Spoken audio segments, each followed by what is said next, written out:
Welcome to Latin for Beginners. This course uses a traditional method of classical Latin instruction which emphasizes reading skills. This makes it possible to start with a classic public domain textbook, Latin for Beginners by Benjamin L. Duge, and boost its effectiveness with an online tool that greatly increases the number of exercises accompanying each lesson. The text may be found at gutenberg.org. A link is in the video description. The online tool, as well as additional resources and materials for the course, may be found at selfstudyclassics.com. This video covers Lesson 1 of the text. If you haven't read over that portion of the text, please stop now and do so. That way, you'll get the most out of the time you spend watching. Lesson 1 covers some basic grammatical concepts that are essential to learning Latin. If you're a grammar whiz, you can probably skip this video and jump straight to Lesson 2. If not, stand by as we apply the concepts in the lesson to some English sentences. By the end of this video, you should feel comfortable enough with the concepts in this lesson to test yourself with the Lesson 1 exercises at selfstudyclassics.com. Now for our first sentence. Galba throws the ball. Let's break this down. The word galba stands for something in the category of persons, places, and things, so it is a noun. It also represents the thing that the sentence is about, so it is the subject. Throws the ball is what we are saying about galba, so that is the predicate. Now let's break this down a little further by analyzing the predicate. Throws is the core of the assertion we are making about galba, and it also denotes an action. These are good signs. It is a verb. It is the kind of verb that can be done to something, so it is transitive. The ball, like galba, is in the realm of persons, places, and things, so it is a noun. The ball is the thing that the action of the verb is being done to, so its role is direct object. That's about as much as we can say about this sentence, using the terms introduced in the lesson. Let's move on. The woman is a mother. Let's break it down. The woman refers to a person, so it's a noun. This person is what the sentence is about, so the woman is also the subject. Is a mother is the claim we are making about the subject, the woman, so that is the predicate. Now let's break up the predicate. Is a form of the verb to be, so it's a verb. And it doesn't by itself assert anything about the woman, it's merely a copula. The words a mother are another noun. But it's part of the predicate. It's not the direct object because a copula does not have a direct object. It's simply the rest of the predicate, the descriptive words that the copula links with the subject. Although this term is not introduced in the lesson, the technical term for this kind of noun is predicate noun. Now for the next sentence.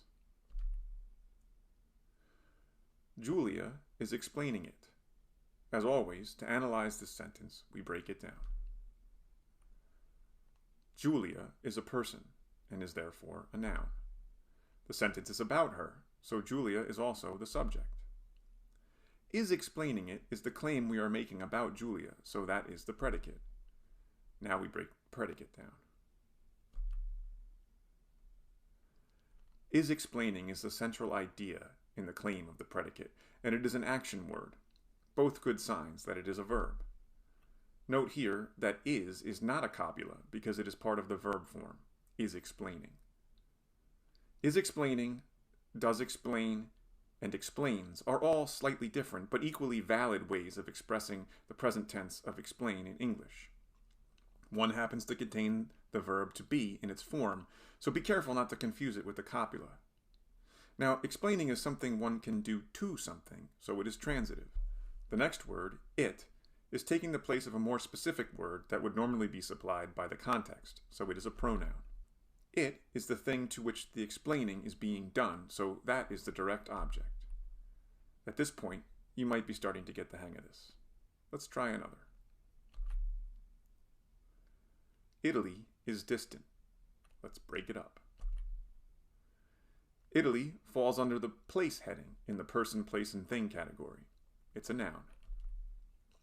It is the thing that the sentence is talking about, so it is the subject. Is distant is what we are saying about the subject. It's the predicate. Now to break the predicate down. Is a form of the verb to be, so it's a verb. It is not a part of the form of another verb, so it must be a copula. Distant, then, is the rest of the predicate. It is the word or phrase that the copula is connects to the subject, Italy. The part of speech to which this word belongs was not covered in the lesson, but the name for it is adjective. It is just a word that describes a noun. The role of this adjective in the sentence is predicate adjective. Again, adjective and predicate adjective are not concepts that are directly addressed in the lesson, but it is difficult to give examples of the copula without them, so I am including them for the sake of clarity. Let's move on. A man does worry. I apologize if this is getting a little repetitive. Grammatical analysis is a formulaic process, and the best way to learn is by a comprehensive set of examples, so please bear with me. Let's break this down. By now it should be clear that man, because it is a word for a person, is a noun. It is also the subject, the thing about which the sentence speaks. Does worry is what is spoken about the subject, that is, the predicate. There is no breaking the predicate down here, because these two words are part of one form. Every predicate has to have a verb, so if there is only one form in the predicate, it must be a verb. And worry is not really something that can be done to something else, so it is intransitive. On to the next sentence. He is throwing the ball. On to the breakdown. He represents a person, but it's taking the place of a more specific descriptor, so it is a pronoun. And it's the subject. That makes is throwing the ball the predicate. Now we break that predicate down. When we see a form of the verb to be, we should look to see if there is another word to attach it to in order to create a longer verb form, so that we don't identify it as a copula by accident. In this case, there is throwing, which we can use to make is throwing the verb. Throwing is something one thing can do to another, so it is transitive. The ball is a thing and the receiver of the throwing action, so it is a noun and the direct object. Take a minute to try to analyze this next sentence on your own. The city is rejoicing.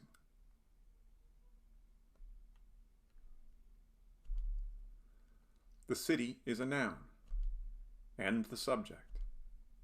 Is rejoicing is the predicate.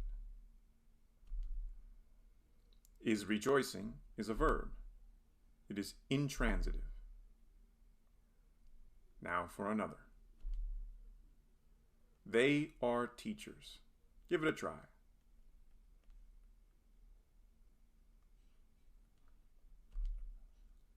They is a pronoun and the subject. Are teachers is the predicate. What happens when we try to break this down? Well, we know are teachers together is not a verb, so are by itself must be the verb here. And it's a copula. What is it connecting they with? Teachers stands for persons, so it is a noun. A noun in the predicate that is not a direct object. This is another example of a predicate noun. It's simply a noun associated with the subject by the copula. Okay, we're almost done now. Next example. He does prefer them. Take a minute to try this one yourself.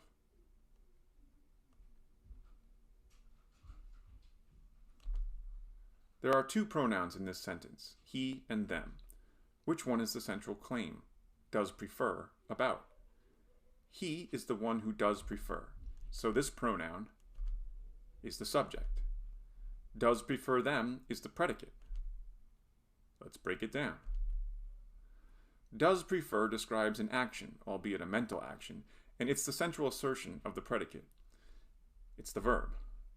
And preferring is something one can do to something, so it is transitive.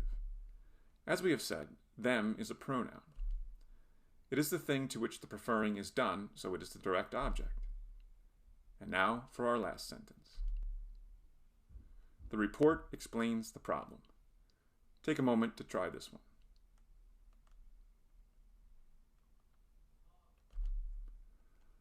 The report is a noun and the subject. Explains the problem is the predicate. Go ahead and break that down. Explains is a verb, which is transitive. The problem is a noun and the direct object of explains. Hopefully, these examples have helped you to understand the concepts in Lesson 1. The best way to achieve mastery is to work a lot of exercises, and you can find plenty over at selfstudyclassics.com. Head to the Practice section and choose Lesson 1.